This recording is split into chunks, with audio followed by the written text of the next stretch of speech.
Yesterday, on the 7th of January, according mainly to pro-Russian sources, the village of Berdin was completely secured by the Russians.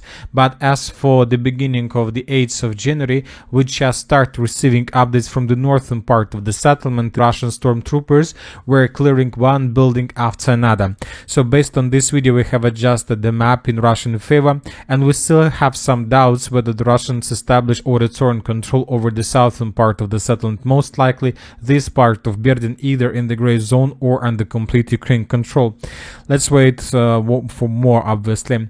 We continue receiving reports from the settlement of Ruskaya Porечная and Cherkasnaya Porечная. The Russians, the second day in a row, continue reporting that as a result of offensive operation, they managed to restore complete control over Ruskaya Porечная, and currently there are very heavy clashes on the territory of Cherkasskaya Porечная, once again without any geolocations that can confirm this.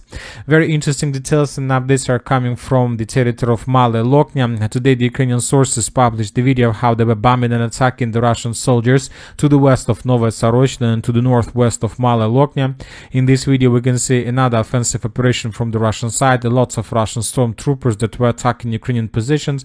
Based on this video we have adjusted this small part of the forest in Russian favor.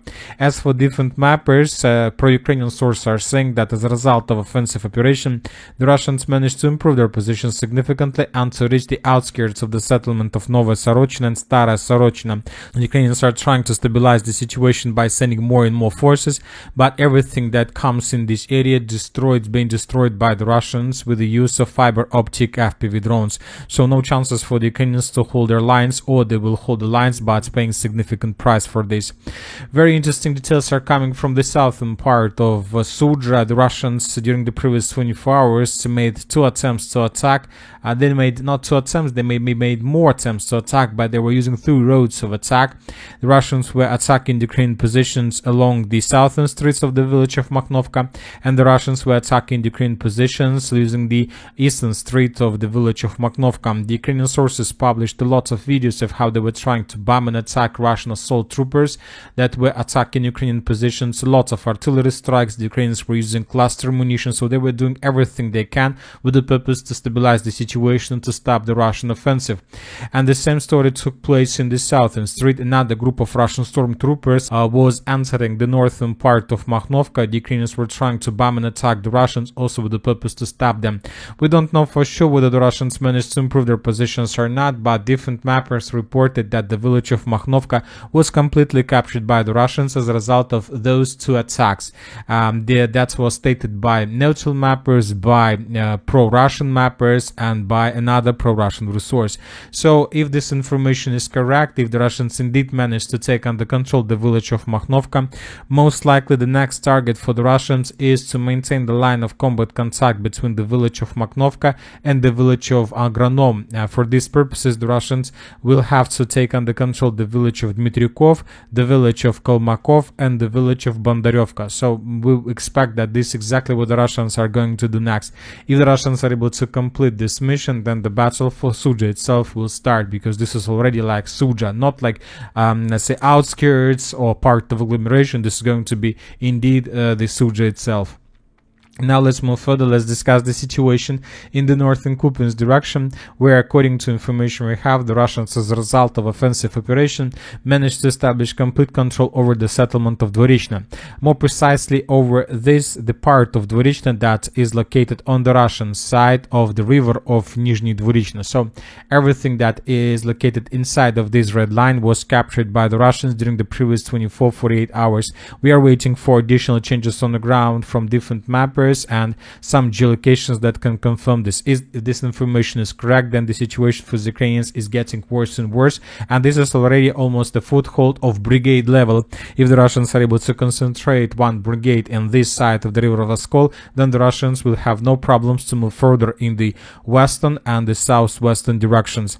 Very interesting details are coming from the northern Kupiansk direction. While the Russians are trying to attack the Ukrainian positions in the settlement of Boguslavka, I'll remind remind you that several days ago the Russians managed to break through the Ukrainian defense belt, and the Russians are increasing their pressure in this area. The Ukrainians decided to attack the Russians from behind, and as a result of Ukrainian offensive operation, they managed to improve their positions and to restore control over half or something like this of the village of Kolesnikovka.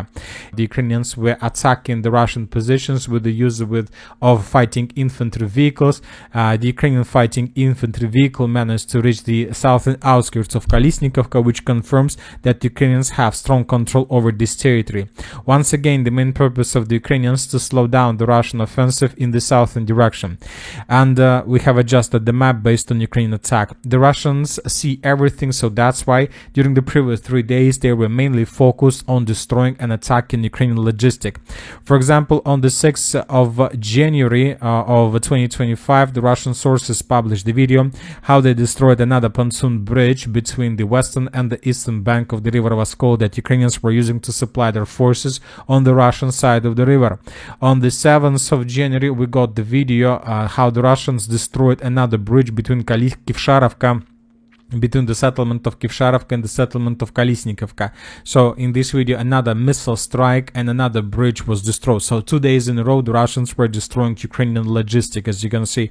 And on the 8th of January we got another video once again from the river Voskol, how the Russians destroyed another pontoon bridge in this area with the purpose to slow the Ukrainian down and not allow them to bring additional reinforcements, with the purpose to stabilize the situation and to counterattack the Russians from the north.